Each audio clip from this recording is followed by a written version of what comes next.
What are these two unknowns, photographed in deep space by astronauts Lovell and Borman? What are they? Where do they come from? Are they secret devices created by world governments? Are they manned or unmanned, or both? If they are they manned by extraterrestrials? Why are they here? What attracts them to our planet? Are they friendly or hostile? How long have they been coming here? What is their energy source? What can account for impossible right-angle turns which violate all known laws of aerodynamics? Why do world governments continue to deny their existence when photos like these continue to appear in newspapers the world over?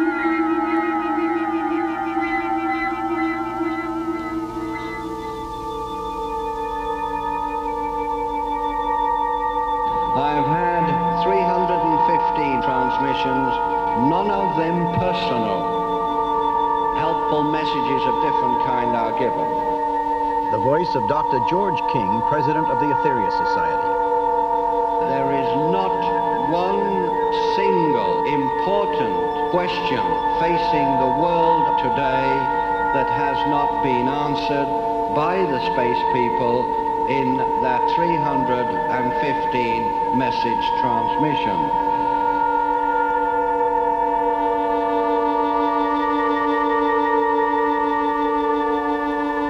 They have not condemned man, but they have made various suggestions how man can help himself to stop wars, to cure all disease, to cure all famine on earth. We've even had intimations on how desert regions could be cultivated, etc., etc., etc.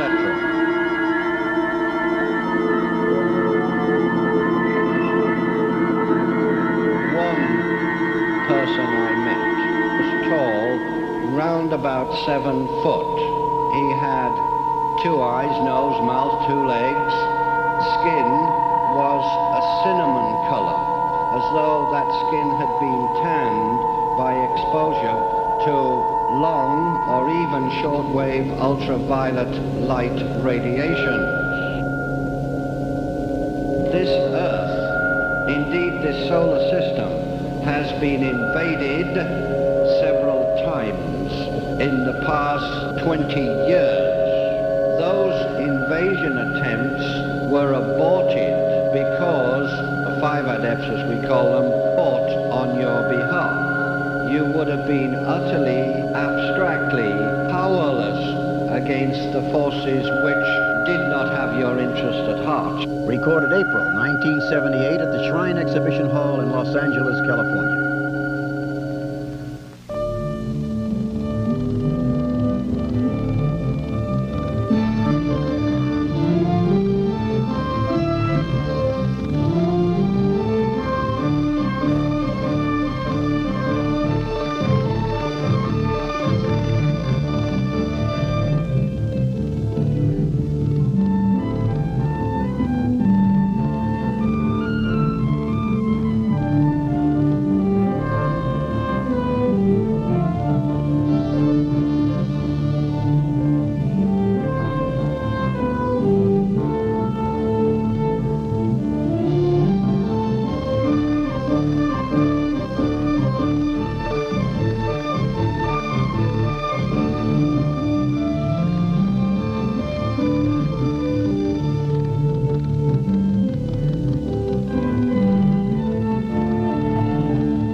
In the beginning, God created the heaven and the earth.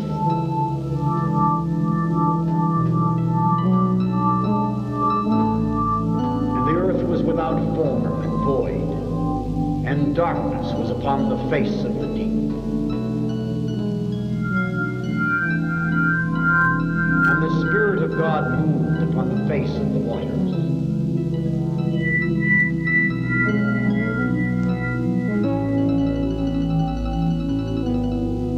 God said, "Let there be light," and there was light. And God saw the light, that it was good, and God divided the light from the darkness. And God called the light day, and the darkness he called night. And the evening and the morning were the first day. And God said, "Let there be a firmament in the midst of the waters, and let it divide the waters from the waters." And God made the firmament, and divided the waters which were under the firmament from the waters which were above the firmament. And it was so. And God called the firmament heaven, and the evening and the morning were the second day. And God said, "Let the waters under the heaven be gathered together unto one place, and let the dry land appear." And it was so. And God called the dry land earth, and the gathering together of the waters called he seas. And God saw that it was good.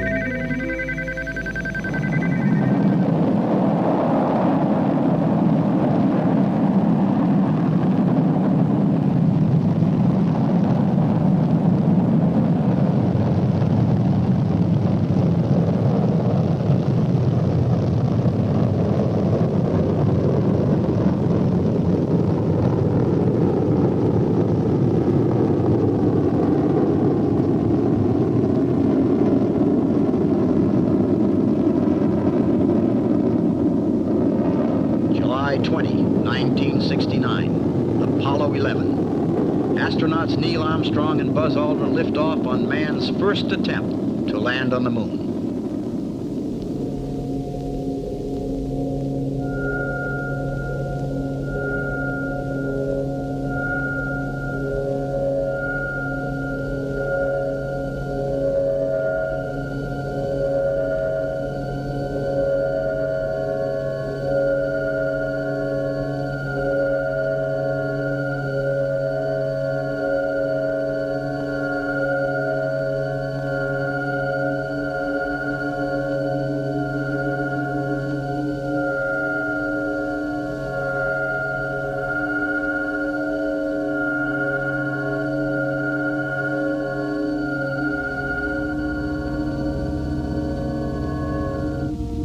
One small step for man, one giant leap for mankind.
The world waited as mankind joined in anxious anticipation for the first television transmission from the moon. But what of the poverty-stricken masses, the third world, the hungry, the dying? What would this giant leap mean to them, if anything?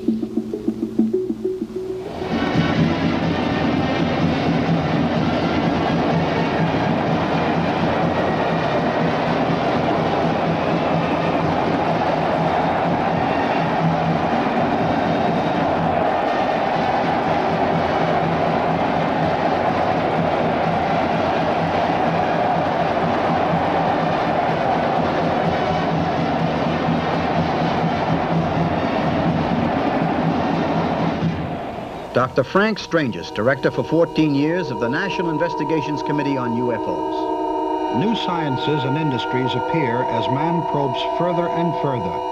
The moon is only a stepping stone to other planets, other galaxies.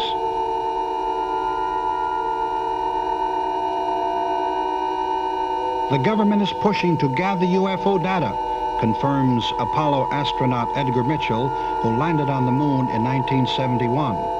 Interest in UFOs has been revived and is increasing at all levels in the military, says Mitchell. There have been just too many UFO sightings and too many fighters scramble to chase them.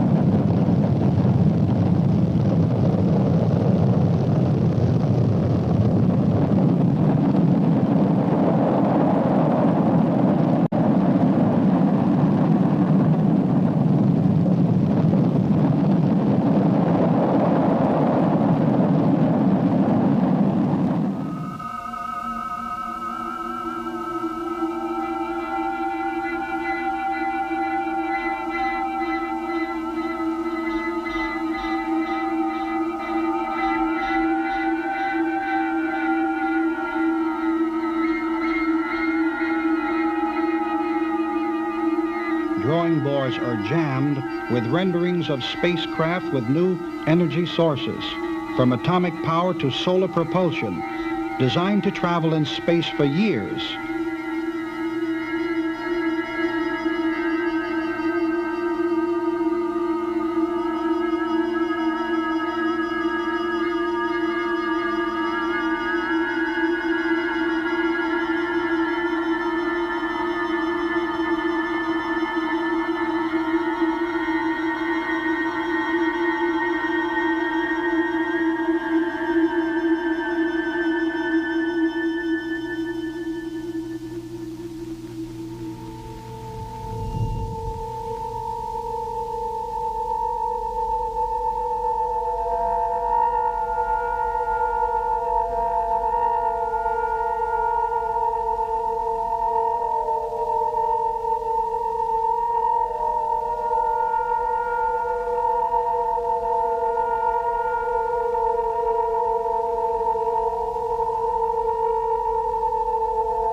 Man's imagination knows no bounds as he reaches out to make contact with outer space beings.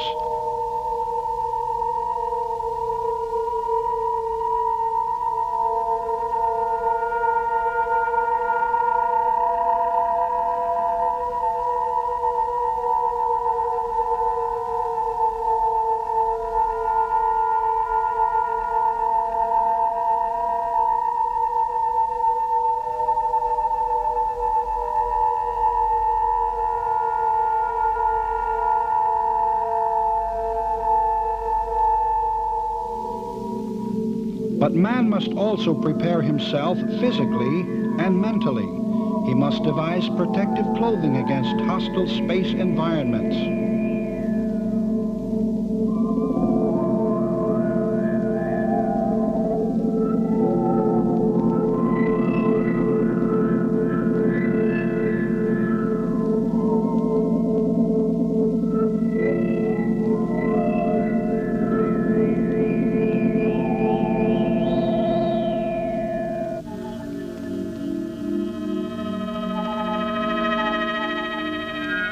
Are there beings in outer space, extraterrestrials?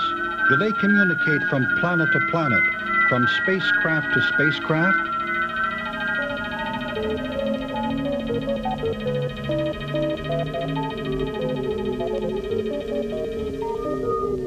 Are they trying to contact Earth physically as well as psychically?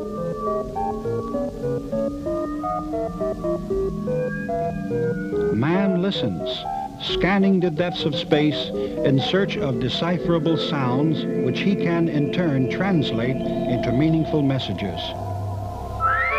These are two unidentified flying objects photographed by United States astronauts as they were making history on the fringes of outer space.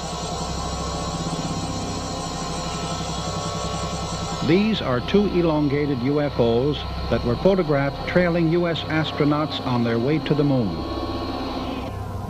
According to a high-ranking officer at Cape Kennedy, not one space probe leaves the launching pad without being trailed by unidentified objects, as is attested to by these two unknowns photographed by Lovell and Borman. UFOs have been photographed by people from all walks of life. This particular one was taken by Dr. Daniel Fry, scientist. Sighted at night, these three unidentifieds were photographed in the skies above Honolulu, Hawaii by a housewife. Notice the close formation of this 180-degree turn, which has mystified aerodynamic experts the world over. These four UFOs were photographed by Seaman Shell Alpert over the Coast Guard base at Salem, Massachusetts. The UFOs made no sound and were not tracked by radar. This UFO was photographed over the home of an insurance executive in Seattle, Washington. Paul Villa always had a secret ambition to see and photograph a UFO. This day in 1965, he was in the right place at the right time with a camera.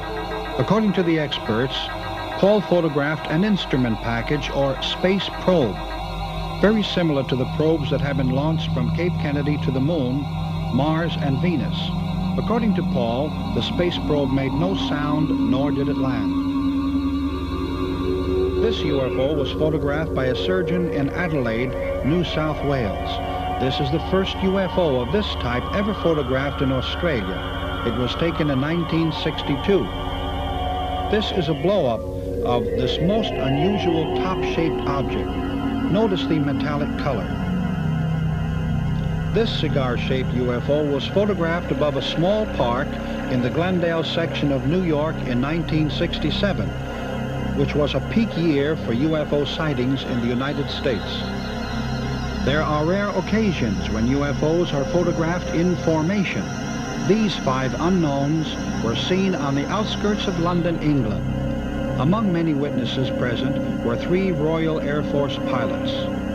Now this one, unlike many of the UFO sightings, gave off a high-pitched whining sound above Tulsa, Oklahoma, about 1 o'clock in the morning.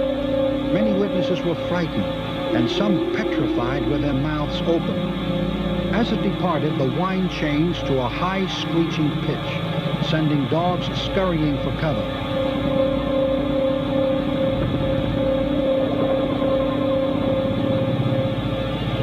The more it increased in velocity, the wider it became. This is an unmanned probe photographed by Paul Villa on June 19, 1966, about 9 a.m., 30 miles north of Albuquerque, New Mexico. It was approximately 6 feet in diameter and made a loud buzzing noise. The UFO was accompanied by several spheres. When the spheres landed, they bounced, shot straight up, then landed again in almost the same place. The small spheres were about 3 inches in diameter. The larger ones about 6 inches in diameter. The larger spheres remained on top or close to the top of the UFO.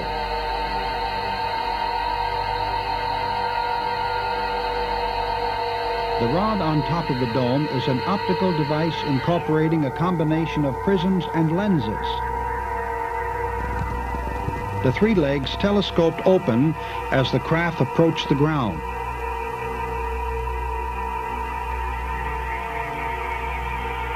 Dr. King, when did you first become interested in outer space and UFOs?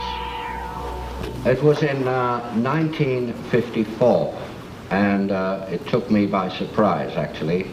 I had been practicing yoga for many years previous to this, but on this Saturday morning in May 1954, I was in my apartment and I heard a voice. It was in English. The voice was not in the head. This was no psychic apparition.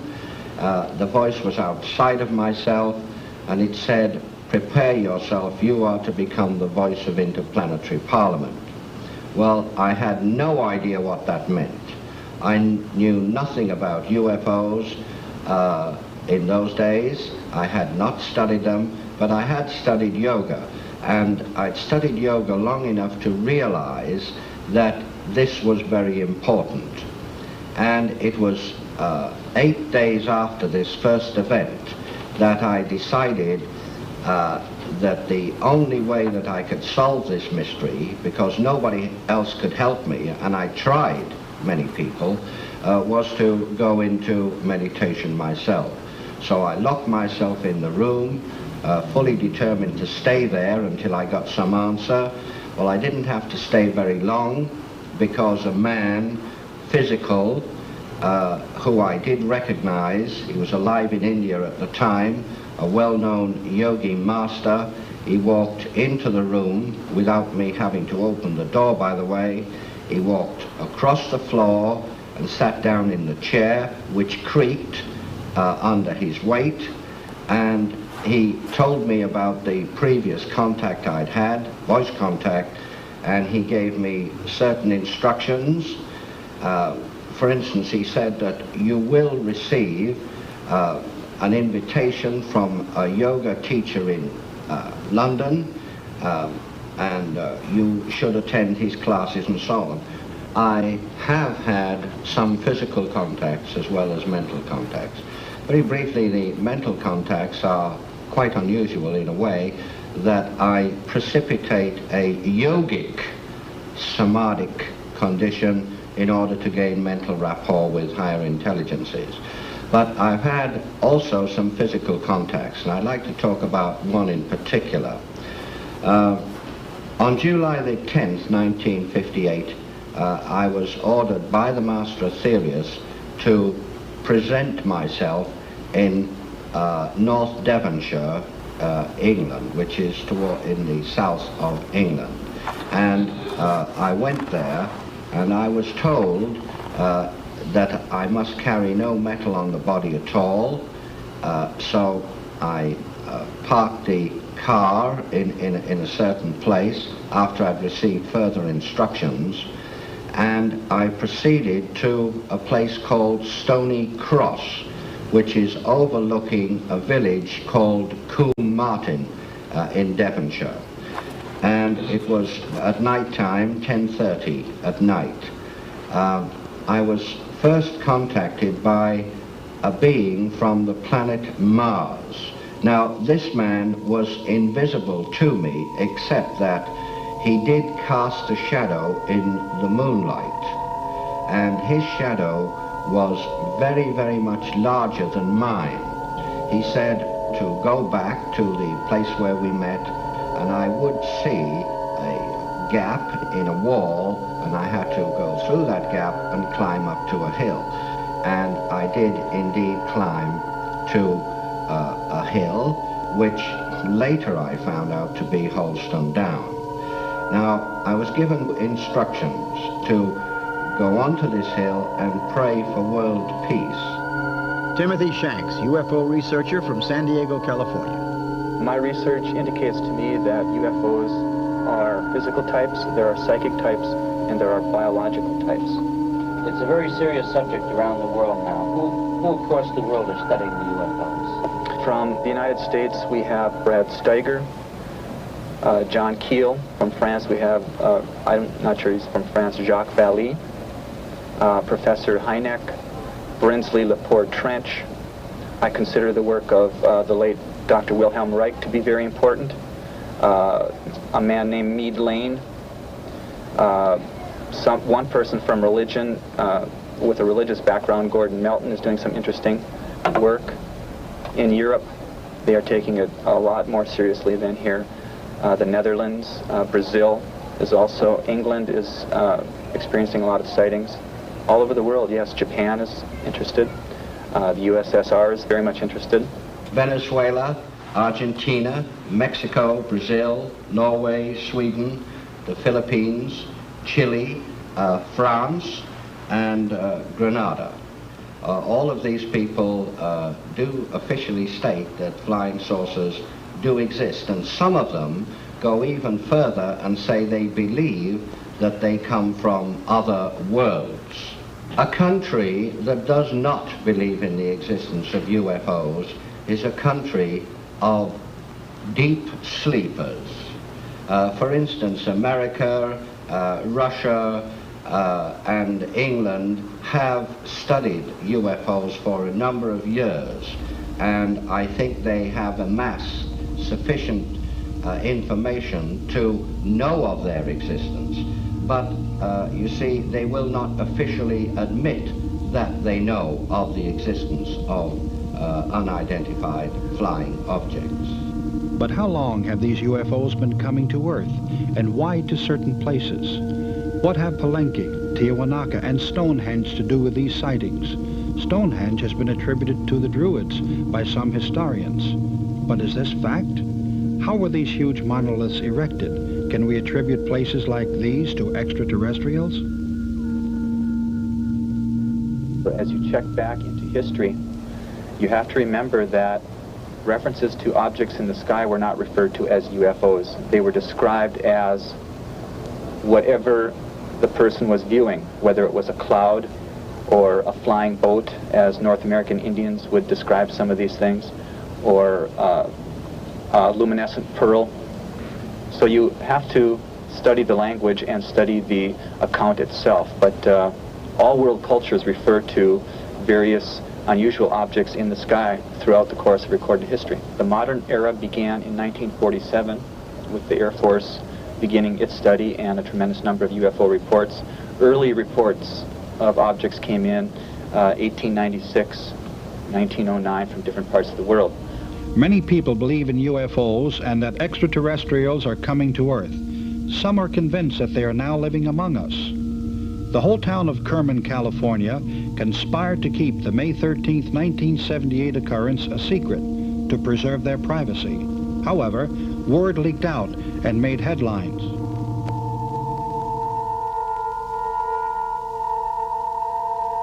Ruth Norman of the Unaria Society discusses UFO landings and extraterrestrials from her headquarters in El Cajon, California. Greetings, Earth people. I am your Space Fleet Coordinator. I'm the forerunner for the space people who will be landing before long now on your Earth planet. I am the messenger and a forerunner and ambassador from many of the spiritual worlds and the physical planes and the astral dimensions who have come to this your Earth planet to introduce you people to a higher way of life. Almost always when people have a close proximity sighting, that is a UFO very near to the road, for instance, if they're driving along in their car, the car engine will stop and the headlights will go out, etc. This is common. It's happened all over the world. I was sitting in a car and suddenly I had my eyes closed and I was meditating. The car was filled with a brilliant blue light, and I opened my eyes and there was no sound. And I looked up to the sky and there was a beam of light coming down towards me. And then it went out and there was nothing there. Dr. King explains his energy charging expedition requested by space beings. In Operation Starlight throughout the world, there were 18 mountains which were charged through myself as a channel. I did not manipulate the energy for the charging of these mountains. It was manipulated through me by the space intelligences. We have here scenes from Mount Kosciuszko in Australia, which was charged on December the 5th, 1960. We had tough blizzard conditions on that mountain. The last picture shows me manipulating the energy which was put through me by other sources, which caused an initial charge to go into this mountain. The other mountain in Australia was Mount Ram's Head. This was charged on December the 8th, 1960, and we had no problems at all except through heavy snow drifts. These pointing stones have been there for thousands of years. The next set of pictures you see were shot in Switzerland in 1961 on August the 13th, and this is Mount Medrugorflu. And again we had blizzard conditions the day before, but it did clear up considerably when we made our climb. Dr. King discusses his confrontation with a UFO that occurred in Halston Downs, England, on a hillside in the 1960s. When the Master Jesus departed, he moved over to the side of me, and it was then that I regained consciousness, and because I was in a deep trance condition just before that. And I saw a vehicle somewhat similar to this one here, this model here, a flying saucer, a scout patrol vessel, and it came down and hovered a few feet above the earth. I'm not sure how many feet, because I kind of saw the bottom of it, and I saw the three little domes on the bottom, and I saw a bright green ray, very, very bright green ray, come from the bottom of the saucer like this, and Jesus stepped to one side into the ray and he disappeared. I believe he was taken up into the craft in that way, because I saw this craft move through the heavens and join two more craft which had been hovering there during the whole experience. It was an amazing happening. It's something which really did affect me very, very greatly. Brian Scott, Orange County, California, goes into a trance state, using his body as a telepathic channel to receive and transmit messages from a being known to him as Voltar. Our cameras recorded this as it actually happened. We have edited the hour-long session to show you a portion of this extremely incredulous and dangerous experiment. Yana, go. 020.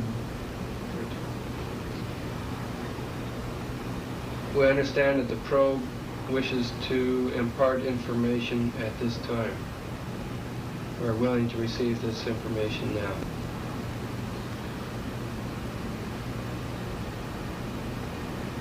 Acknowledge. Unity. Transfer. Voltar. Delay factor. 7. Relay. Open. Daniel.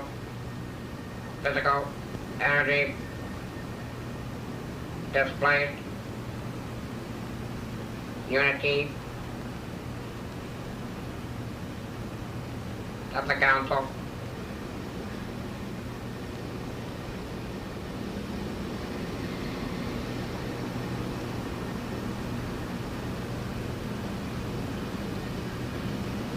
Good evening. Good evening, Voltar. And that of the light be offered.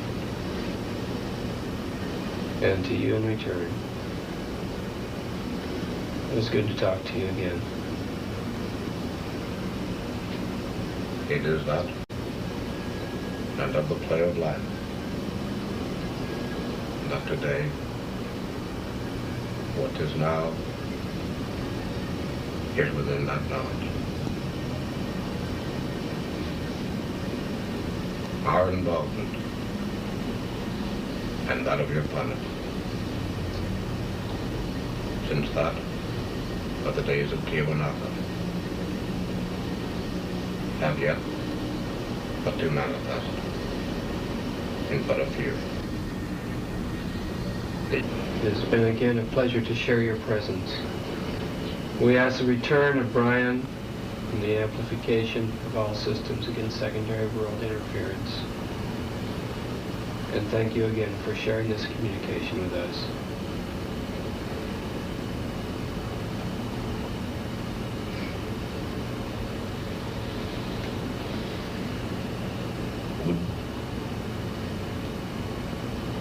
Execute. Logic. Input. Lift off. Return. Start. Open. Lock.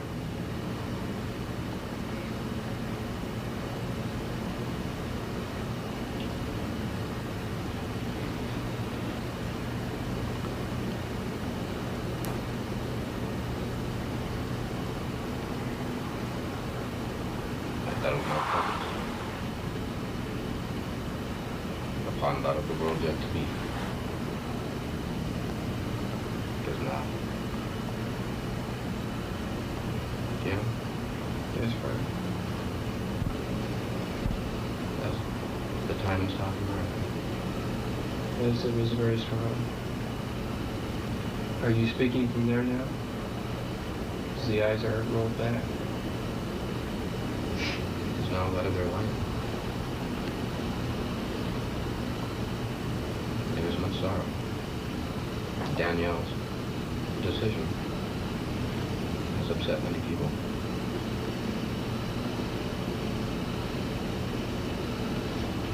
How do you feel? I feel great. It's just like it was before. There is so much to learn and so much to offer. It's nice to remember what it was a few months ago. Wow. How about some air? The old pin the needle. What was... You were right there at the end.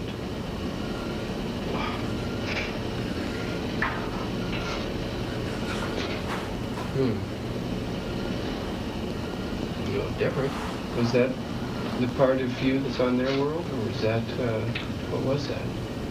Just like it was after the transformation. Yeah. Same idea.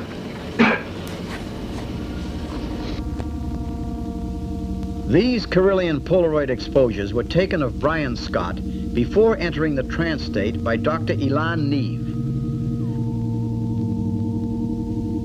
The dark exposures represent a normal energy level.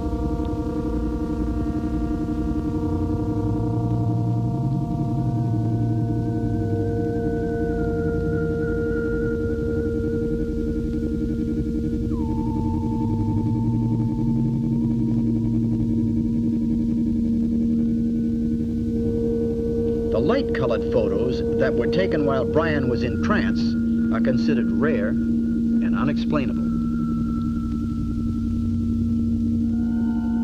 Brian Scott remembers vividly a frightening contact with the space beings. When I was 16 years old, I experienced a phenomenon known as a ball of light that appeared behind my house. My dog basically gave the thing away by barking so loud that he was waking up half the neighborhood. Investigating what the dog was barking about, I had found this object hovering in the sky about 6 to 8 feet above my head. The ball of light appeared to be orange-red in color and only lasted for about 10 seconds and suddenly shot up into the air. From this experience, at that time, I didn't make too much of it. My most important intent was to get the dog to be quiet so my parents would not be aroused at 2 a.m. returning from a 16-year-old birthday party for myself. Very shortly after that evening, I woke up again, but this time I woke up at the kitchen table. And when I had woke up, I found myself with a big mess all over my arm. And apparently somewhere during that sleep period, I had managed to jab and tattoo this object into my right forearm, which appears to be a spider. From that time, we moved up to 1971, where I had an actually physical contact with aliens in the Arizona desert. It was their request at that time that I would journey to the Nazca Plains and that I would find from that the information basically to be able to bring back some of the cultural studies that were going on around the Incas and so forth and the pre-Incas. Nothing about the spider when I was 16 made very much sense. In 71 it didn't make much sense either. But in 75, when we really got into all this and started taking some of the journeys they requested me to do, we did find that some of the stuff they were talking about was being the tie-in. And apparently it became something that I myself had eventually asked, why me? Why did they particularly get into this thing with me? And I found out that it wasn't just a me situation. Apparently, to begin with, I was in the wrong place at the right time, or totally the wrong place at the wrong time. But it was based on my decision to take the next step if the information they were giving me was going to be valid at all. And once we began to research and actually dig into it, myself and a few associates, different various investigators and such from leading UFO organizations, we found out that the relationship between the spider on my right forearm and the Nazca plains were identical. And this particular symbol ties into a technology and an energy system that is used for them to be able to travel, apparently, interstellarly between planets and stars. So what it came out to be in the very end was that the information that they were giving me was basically valid. And what they were telling me, I had some belief in what they were saying. It was from that point that I decided that if the information they could bring forth to me or through me and other people who have had an experience like this could be put together in some nutshell where we might be able to offer the information to the general public in a way where it would actually prove the phenomena as being either real or unreal, we might be able to get a handle on this UFO thing, the unknown. The unknown. The Incas, the Mayas, the Toltecs, all ancient civilizations, gone from the earth. Why? What sort of unexplainable energy forces seem to be concentrated at Nazca, Tiwanaku, Palenque, Uxmal, Tikal, Chichen Itza? Brian Scott went in and out of the trance state every few seconds while he walked these plains. Why? Are these centers of past civilizations linked to forces from outer space? Facts suggest they are. Mr. Schultzler explains the results of his encounter. A day after the encounter itself, I found that I began feeling pressure within my head, and I started seeing figures dashing out of the corner of my eye, just glimpses. And then I began to find that I could concentrate, and I began to see flashing colored lights. Later I found that I could actually see the forms, and they are what people refer to as spirits. I found also that my eyes began to change, and that even in looking in the mirror, I found that they began to take on a more hypnotic type of stare. And others related this experience to me, that they had noted these changes. Dr. King discusses the origin of mankind. The planet we are now living on was populated by a very advanced culture called Adamic man. Hence the Adam and Eve part of the Bible. The people who came to this planet came from a planet called Maldek that used to orbit between Jupiter and Mars, and there was an atomic explosion on Maldek which blew the planet to pieces. Now, they had to be reborn somewhere, reincarnation being a fact, not a theory. And also, there's no such thing as death per se. There's only death of the physical structure, but the thought and the soul and spirit do not die. So they had to have a life experience. So they were reborn gradually throughout the hundreds of centuries onto this planet Earth. Now, all that's left of Maldek is the asteroid belt.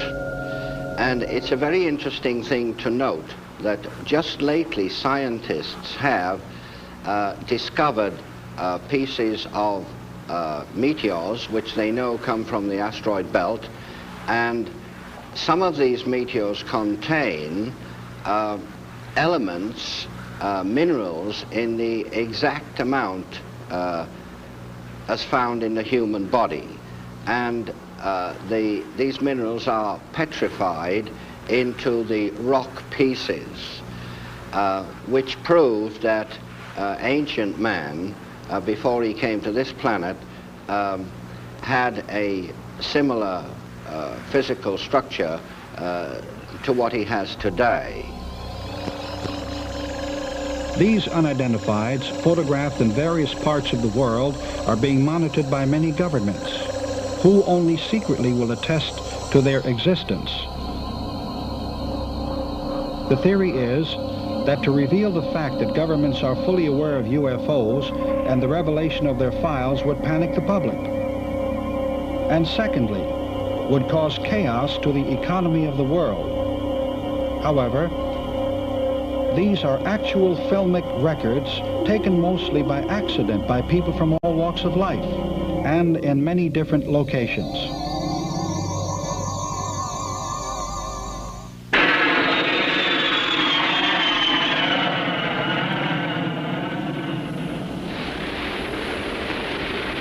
The date, Tuesday, June the 24th, 1947.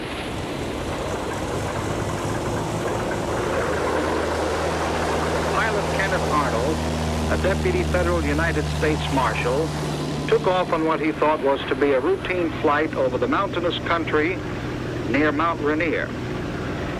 An experienced flyer with over 4,000 hours in his logbook, he little realized that this particular flight was to start an investigation that would cost the federal government millions of dollars. 3 o'clock in the afternoon found him cruising at an altitude of 9,200 feet above the rough terrain, some distance from Mineral, Washington. As was his custom, he watched the mountains below for signs of illegal campfires or other downed aircraft. But there was nothing to cause an alert. His instruments showed that he was on course and holding steady. He was making a 180-degree turn toward the Forbidden Plateau when it happened. A weird high-frequency sound suddenly came out of nowhere, seeming to head directly toward him.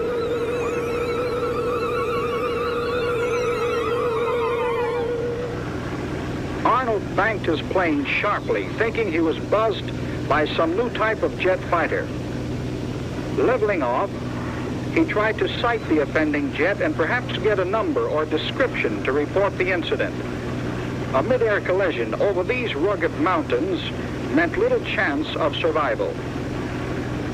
He checked his instruments again, and to make sure that he had not drifted into another flight lane, a lane used by experimental aircraft, he was still on course. Then, without warning, it happened again. Arnold pulled up sharply as the weird sound engulfed him. Only this time he saw what had buzzed him. Far to the left and toward the north, a formation of very bright objects moved through the sky in the vicinity of Mount Baker. They were flying at a fantastic speed, their silvery outlines clearly visible against the dark mountains. The strange saucer-shaped objects flew in an echelon formation, and then, gaining altitude, shot off into the blue and vanished.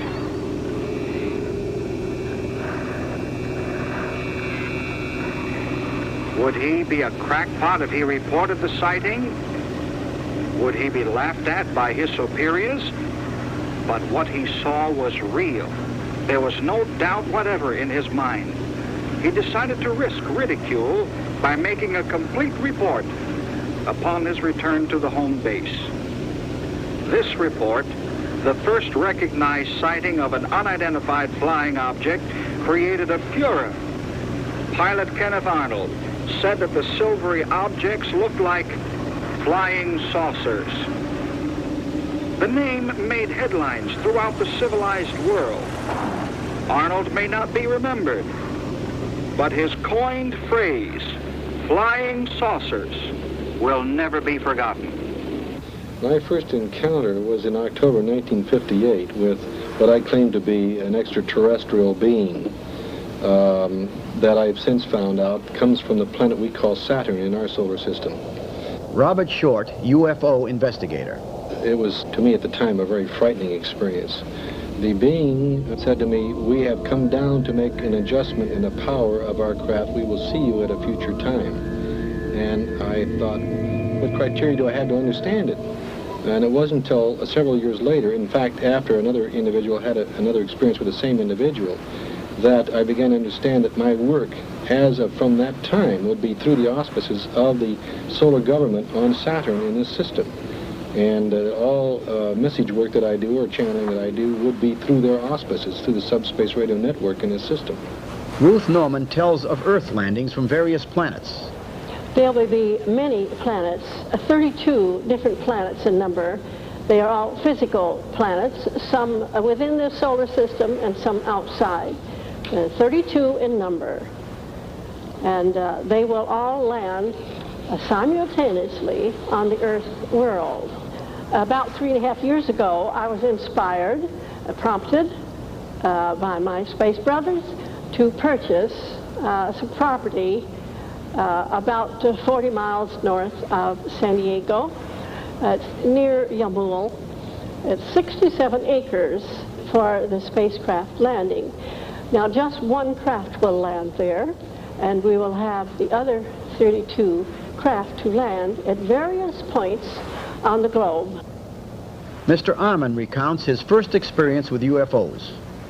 I was in Los Padres National Forest on the wilderness area, and we were hunting Russian boar. And I thought I seen a Bigfoot, and I instantly thought $1 million, shoot it and make $1 million. And I drew on it, and I couldn't pull the trigger of my pistol.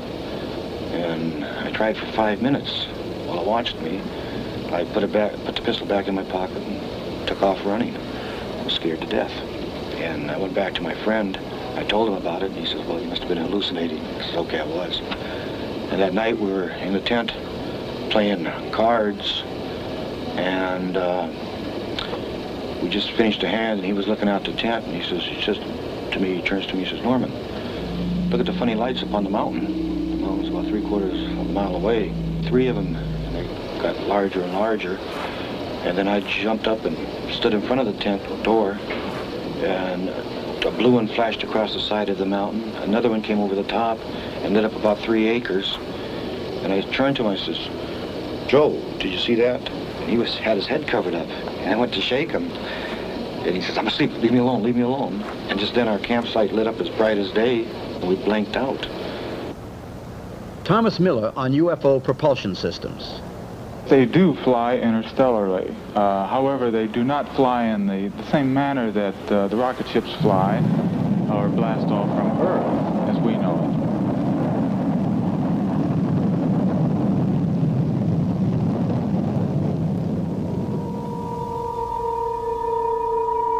They use the electromagnetic lines of force which permeate the universal substance of this galaxy.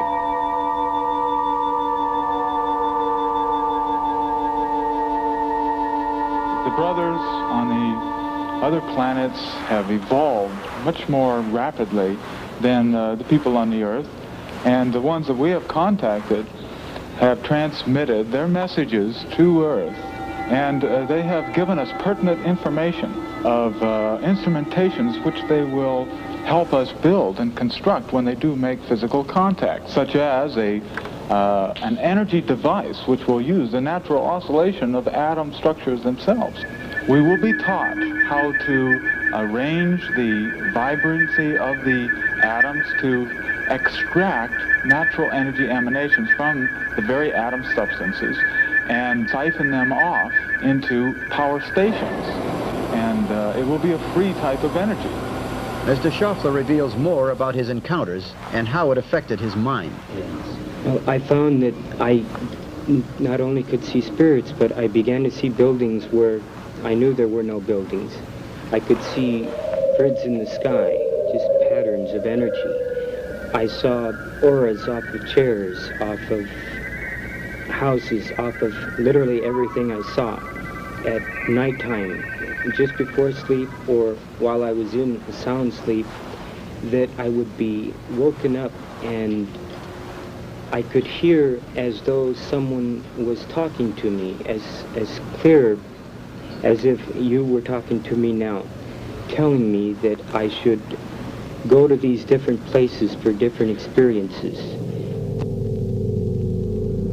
They will be landing very soon. As soon as the Earth man man himself steps up, his consciousness, and receives the Space Brothers in an open, receptive way where they would lay down their weaponry, where they would lay down their hatreds. Because the Space Brothers bring a whole new science of life, a whole new way of life, which will change and restructure society as a whole. And we will start to tear down the various prejudices which we have had, not only among ourselves, but against life on other planets, life on other worlds.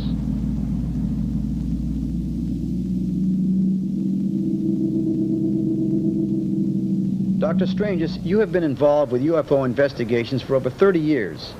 If alien beings were to land, do you think they would be friendly? That's a good question. UFOs have had this Earth under surveillance for many thousands of years, and if they were going to attack or cause the human race any problems, they would have done so a long time ago. But there have been a few cases where some cattle and some people have even suffered because of so-called negative saucers. Someone said if these are intelligent beings from outer space, they couldn't be too intelligent if they're visiting the planet Earth.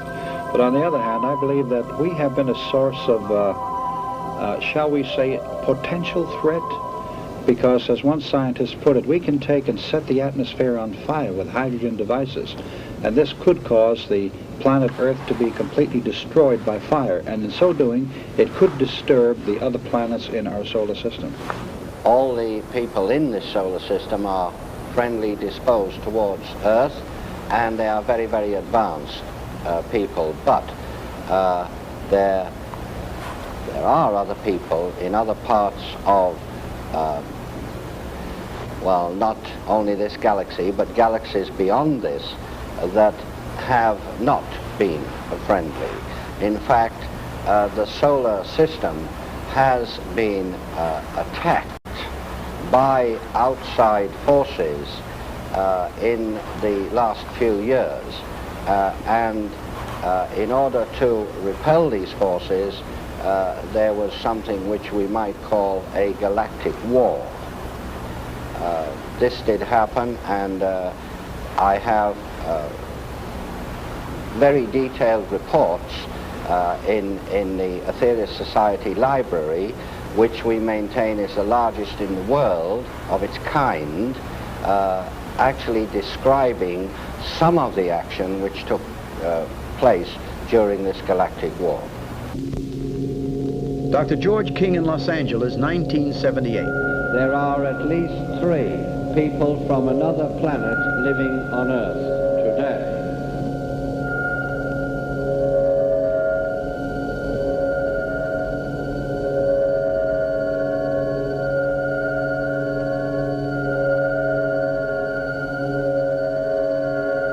These 3 people are living in Earth physical bodies. These 3 people are highly specialized adepts whose job it is to protect mankind from any interference from outer space and any invasion from outer space.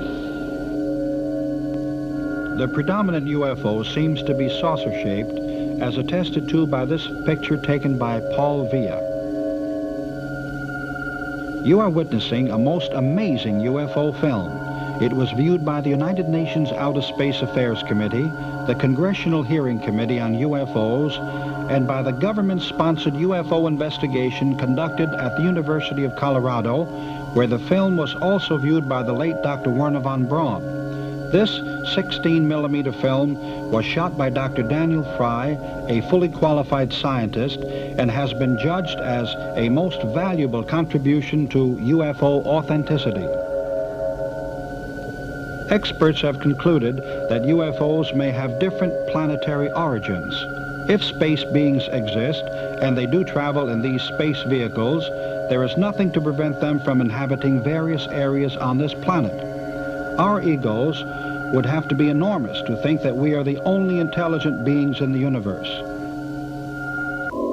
This picture was taken in France in 1967. It remained motionless for 4 minutes. These 2 UFOs were photographed over Taormina, Sicily. They remained silent and changed position 4 times before vanishing. This photograph was taken during the International Geophysical Year by an officer in the Brazilian Navy. These objects were seen coming out of a cigar-shaped vehicle in Morristown, New Jersey. Early one Saturday morning, Mr. George Stock was aroused by his sons shouting, "There's a flying saucer above our house." This was in New Jersey. Some UFOs are motionless while others revolve. Dr. King, have any creditable writings been done on extraterrestrials and flying saucers? Yes, indeed. There certainly is. It's called the Holy Bible. It's one of the best flying saucer books ever written, as a matter of fact, although it wasn't written for that purpose. It's filled with accounts of extraterrestrial visitors and vimanas and lights in the sky and flames in the sky. And we are informed by the Cosmic Masters that the Star of Bethlehem was indeed a flying saucer. It could not have been a star, because if any star had moved through the heavens and suddenly stopped in the position that the Star of Bethlehem did stop, this would have upset the gravitational field of the whole solar system. And we'd have probably had a tremendous disaster, certainly on Earth, if not on other planets as well.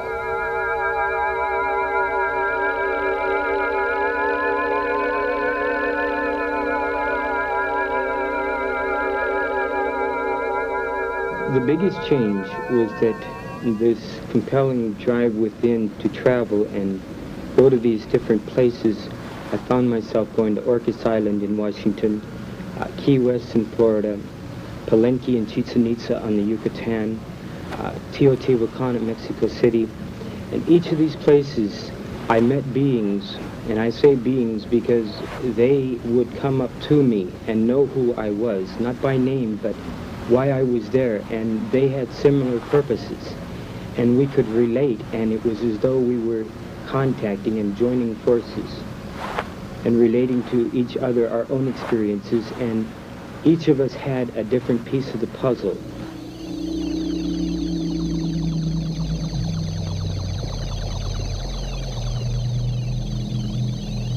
Alan Michael reveals his first encounter with alien beings and discusses his visit to a UFO. The first one, I was enveloped in a shaft of light. And as I went up this shaft of light, I just looked back, saw my body, and went right up out of it, right up the shaft of light into a mothership in outer space. This was a ship I had incarnated into this body. I was just returned to be with the people I was with before I came here in this body. There are some 2 million people in telepathic bodies on this planet now, making ready to receive Earth people, to bring them into the kingdom of God. We interviewed Carl Anderson at the Long Beach Naval Base in California. He has been a government employee for over 20 years. He presented one of the most unusual UFO encounters on record. Space people describe how the ship was propelled. Yes, they told me all about the propulsion of the ship. In fact, they told me that the interplanetary spacecraft are what we've come to call flying saucers, and they told me that the craft was essentially a flying electrical motor. The field coil turning in one direction, the rotor or the armature going in the opposite direction, propelled by a power in the center, such as a battery, of a type which we're not familiar with. They told me that when these two counter-rotating sources revolve to a speed relative to the Earth as it turns in its axis in relation to its mass, that it becomes weightless due to the fact that the electromagnetic lines of force thrown off by the craft repel the magnetic lines of force that the Earth creates, and thus propel it away from the Earth's surface. Now, by reverse polarity, this can be made to attract and thus pull back toward the planet again. By neutralizing this effect, between the attraction and the repelling force, this is how they are known to hover in one spot. Do you have any physical evidence of your space contact? Yes, a crystal stone was presented to me as a keepsake or a memento, and I have had this little stone to Germany with me in 1960 when I went over there after this contact. It has been analyzed by spectrographic analysis, and the experts from Heidelberg University claim that there are properties to be found in the stone that are not to be found on this Earth.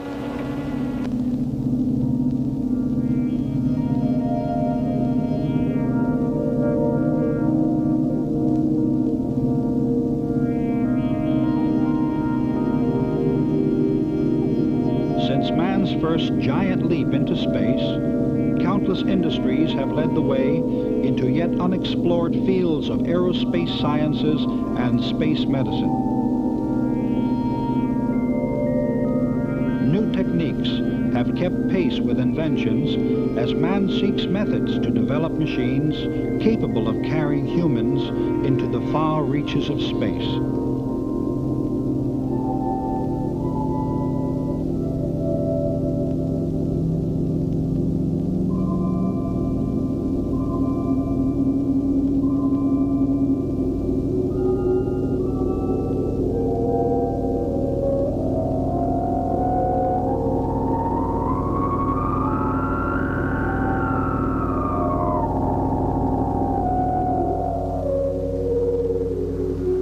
Mr. Sherbin, would you please explain how your model corresponds to UFO propulsion systems and how it ties in with the reported rapid and erratic movements of flying saucers?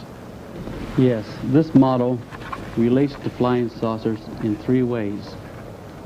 This basically is taken from what they call planetary motion, and flying saucers also duplicate planetary motion. Now, planetary motion of a flying saucer, or this arc, is that flying saucers rotate, they oscillate, and they pendulate. Our vehicles that go into space do not duplicate planetary motion. They duplicate motion that came from the flight of birds.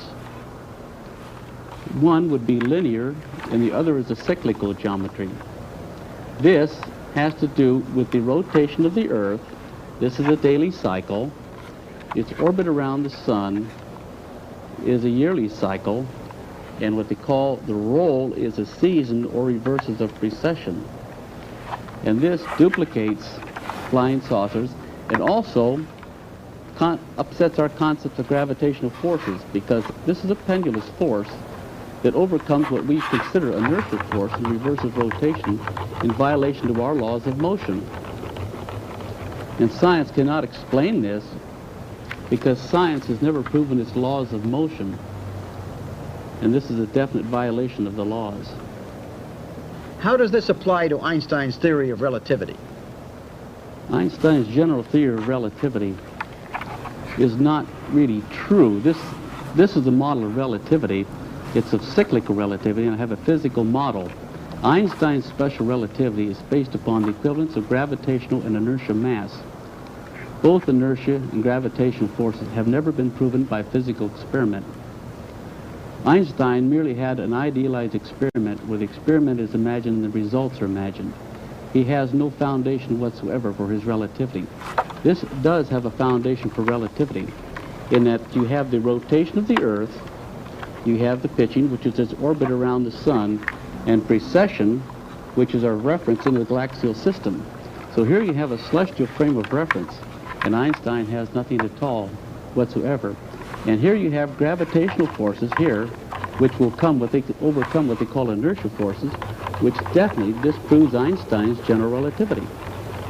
Here's a model of cyclic relativity disproving general relativity. How did you arrive at the particular shape and measurement for your arc? And how does this configuration relate to motion sickness as we know it? These were taken from the dimensions that God gave to Noah from the book of Genesis.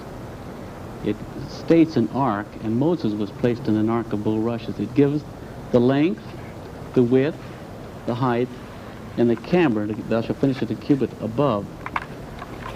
By building this shape of an arc this shape, it is actually a mathematically perfect boat, because it's taken from arcs, which an arc is the most perfect of all created forms. Now this particular shape, all the forces in the ocean are compressive strength. So being a spheroid, it's the strongest on compressive strength.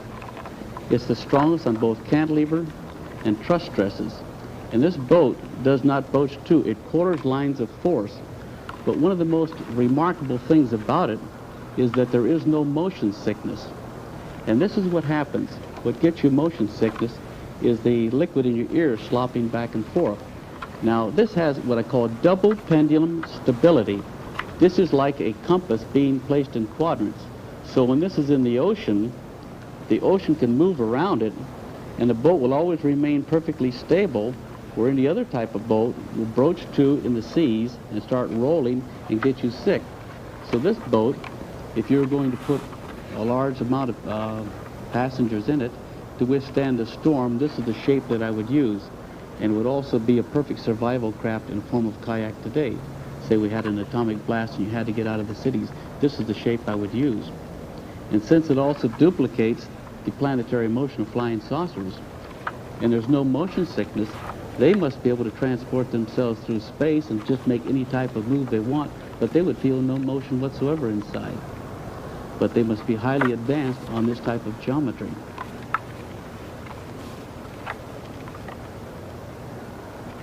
Dr. Ilan Neve explains the method of photographing energy from objects and the human body through Carillion photography. Carillion photography, or the way I prefer to call it, aura photography, basically registers on film the energy emanation from an object, and very often the way it is used, the energy emanation from the human body, most often from the fingers, because this is one of the easiest things to shoot.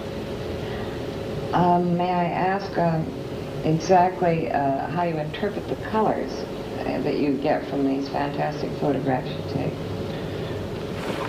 This is a typical question from a Western mind. Exactly. I'm afraid I couldn't give you an exact answer because this is still not an exact science, although some scientists attempt to make it an exact science.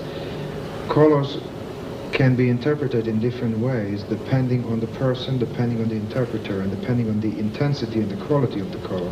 So there is no scientific chart by which everybody can go and say, well, that means that you are sick, that means that you are angry, that means that you are well. But there are some standards, some guidelines. For example, certain type of reds may indicate anger. Certain type of red may, and pink even, may indicate a problem. Blue and white usually manifest calmness. The problem with questions that require exactness is that this type of things are not always exact and they are not scientific, although some Carillion photographers try to make it scientific, because colors can be interpreted in different ways. There are different methods of interpreting them, and in the final analysis it depends on the quality of that particular color and on the interpretation and on the subject. For example, red can be interpreted sometimes as anger, as release of some negative qualities, even as disease. But some type of red, under certain circumstances, may indicate sexual arousement and possibly a positive flow of energy and vitality. As a rule, however, colors such as blue and white are considered very positive. They are spiritual colors, they're colors of healing, they're colors of enlightenment. Dr. Neve, and these colors and everything, does this explain some sort of radiation or force that could be connected with UFOs in any way? Those people who work with Carillion photography, quote-unquote scientifically, usually would use slides, and the slides would focus mainly on the corona, the emanation from the fingers, and I don't think they would dare making any connections. However, for that reason, I, being a parapsychologist and I'm not a physician, I use Polaroid pictures because they are rather sensitive and you can photograph more than one finger at the same time. And the background that appears on those photographs seems to give me as much and more information than the mere emanation of energy, like halo-like or rings of energy that come out typically from fingers on Carillion photography. So I would say yes, metaphysically speaking. We have some very interesting, some people call it weird experiences, where we actually get faces on film while all you exposed were fingers. And in fact, we had cases where students focused on trying to bring to them a guide. And as you know, a guide can be a spiritual guide. It can be actually a being from a different planet that is guiding, overshadowing this earth. And actually faces, recognizable faces, would appear. Sometimes we had even more strange experience where faces that were similar to the person of photograph appeared, which may establish some kinship. In other words, I believe that there are two basic types of aliens, of people from another place on this earth. Some of them are people, or rather beings, that know, they had the experience, the knowledge, the memory of coming in, let's say, with a spaceship and landing on Earth. But more often, these are people who were born, like you and me, from a father and mother, human father and mother, and their being alien manifests in terms of an energy inside a human body. All right, that's all. Now, pull your hand out now and close it so light doesn't come in. And here's your picture. It is developing right now, okay? It's going to get darker and darker. And while it is getting darker, I would like you to think about that question, about that problem that you had while I was shooting it. Because even now, you are affecting the changes, because this is sensitive. There's a chemical change going on, and the energy that comes from your mind in form of thoughts and expectation does affect it right now. And I want you to be in touch with what you feel, because this is just like dream interpretation. I don't right away take a book and says, well, water means life and fire means love, whatever. I first of all find what it means to you individually. So get in touch with any kind of association, even if you think that it makes no sense. Now I'm checking now briefly with this psychic responder the energy flow from your chakras or your psychic centers. So this is the crown chakra. This is where you would usually get your communications from different dimensions, like through your dreams or with being from outer space if they did not come to you in a physical form.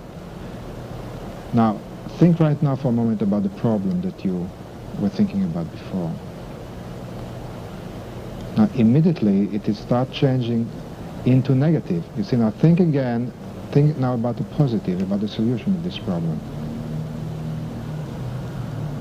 Honestly, I'm not doing anything consciously to it. You see, it is turning now positive. So you see, you can actually affect yourself. Now this will check your communications. Now this is one of your most powerful ones. And this is, of course, very important chakras. If you are open up here and you are open down here, this makes you more ready for such communication with being from different dimensions. I'm going to play you a healing music from the Holy Land. The first part has a tear to it. Let that tear flow through your entire being and wash gently but effectively the causes of all pain, all constrictions, all barriers to communication. And make room for the second part that has a dance to it. And let that dance create celestial rhythm. And this celestial rhythm will create harmony from within yourself. So just all you have to do is just to listen to this and just relax.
great life force flow through every atom in your body, through every subatom, through every process or probability of processes known or unknown to you or to science, and bring everything within you, in all dimensions and in all levels, into harmony, so that the guidance can flow through you, so that you can get in touch with everything. And so it is. And when you're ready, you open your eyes and be wide awake, feeling it being perfectly well and perfectly one with all. Dr. King, can you tell us something about ancient civilizations on Earth and their relationship, if any, to UFOs and space beings? Yes, there were ancient civilizations.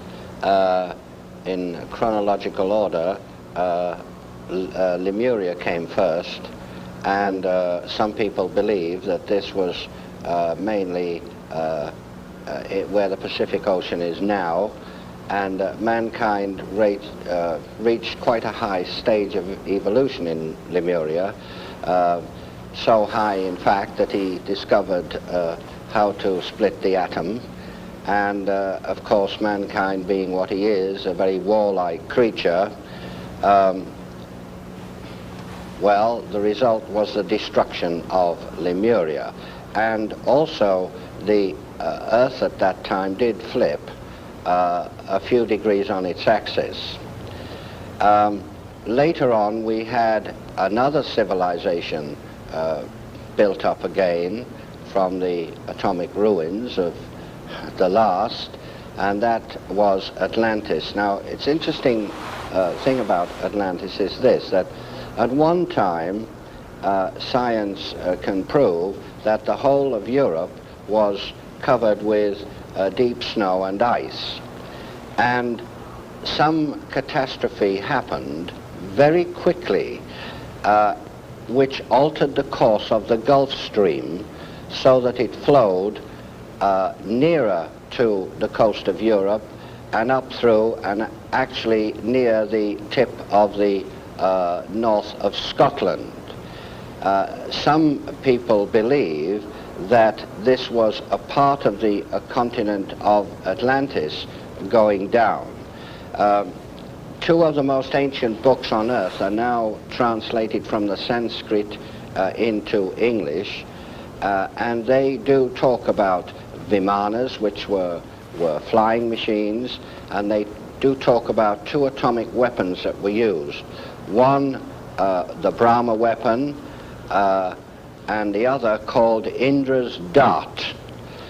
There was an atomic war, and the result of this atomic war was the destruction of Atlantis. Again, it's very interesting to note that people are now making quite some discoveries in this regard. For instance, they found a huge road about 100 foot beneath sea level. This road is made of very, very large stones which do not belong in that area, and these stones are fit very, very closely together. The stones, they estimate, weigh hundreds of tons each, and it's possible that the Atlanteans had powers which we do not have today. Dr. King expounds on types of UFOs and their propulsion systems. We have the large mother craft. These can be tremendous size. They have a capability of, shall we say, tuning into natural magnetic forces which do flow very freely through this galaxy and transferring that into kinetic energy. The usual type of scout patrol vessel, like that in this little model here, which, by the way, is made exactly to scale. This is a model of a scout patrol vessel, which is about 32.5 feet in diameter. Now, this vessel here has three propulsion units. One I won't mention at this time, it's too complex.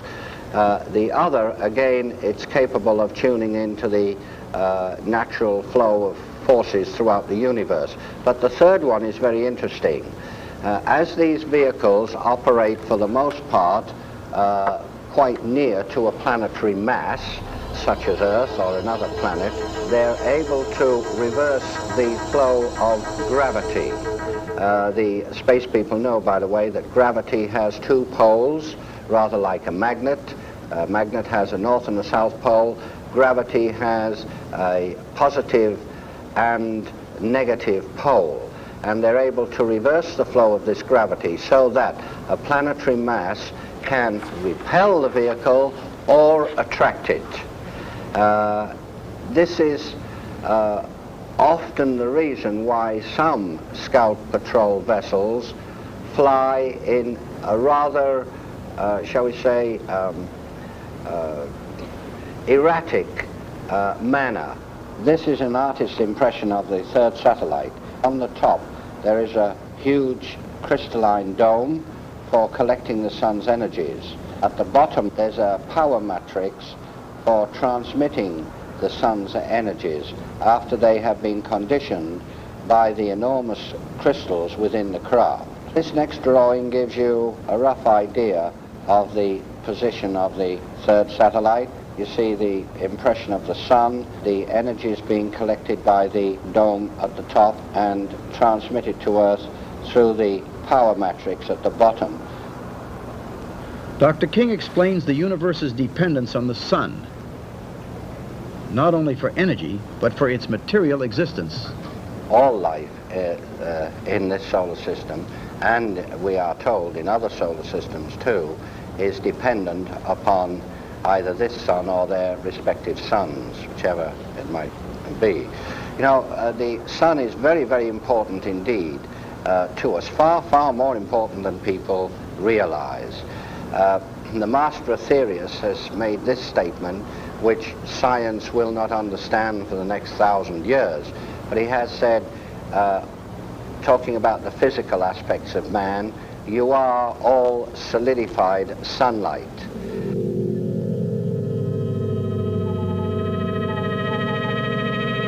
UFOs have been sighted over every nation in the world, reports Dr. Frank Stranges. The National Investigations Committee is a group of individuals throughout the world that's solely dedicated to scientific research, evaluation, and investigation of UFOs, and it's also open to the public.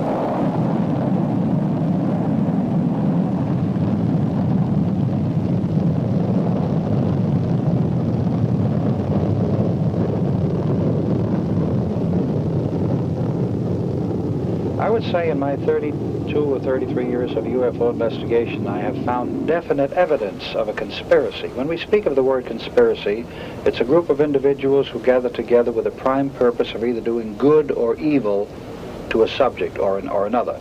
As far as UFO conspiracy is concerned, yes, there are forces at work to squelch all valid UFO material.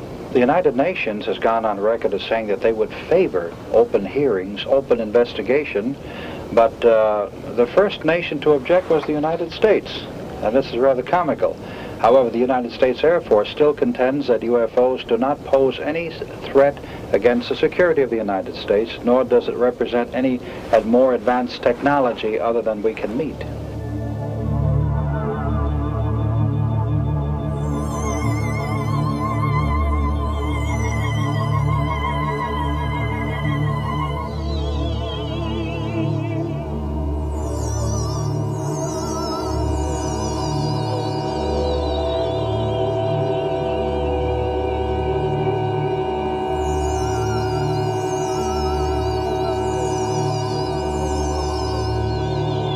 Reverend Robert Short, founder of the Blue Rose Ministry in Yucca Valley, California.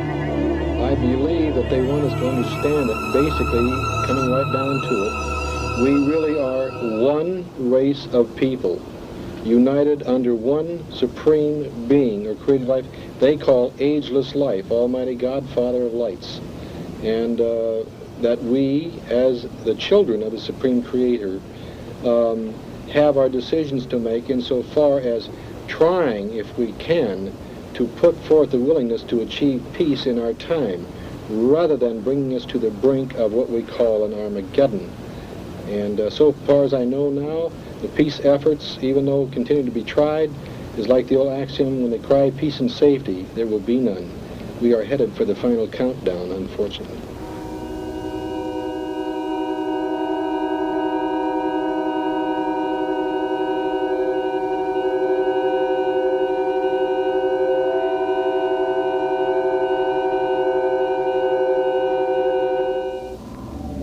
The producers wish to acknowledge with profound thanks the cooperation of the following people, without whose help this film could not have been made. Jim Frazier, Dr. George King, Dr. Frank E. Stranges, Ruth Norman, Reverend Robert Short, Dr. Elon Neve, Brian Scott, Gabriel Green, Dan Fry, Thomas Miller, Mr. Schaufler, Mr. Armin, Alan Michael, Carl Anderson, Timothy Shanks, Charles Sherburne, Sarah Nickerson, William Young, and Steve Shutak.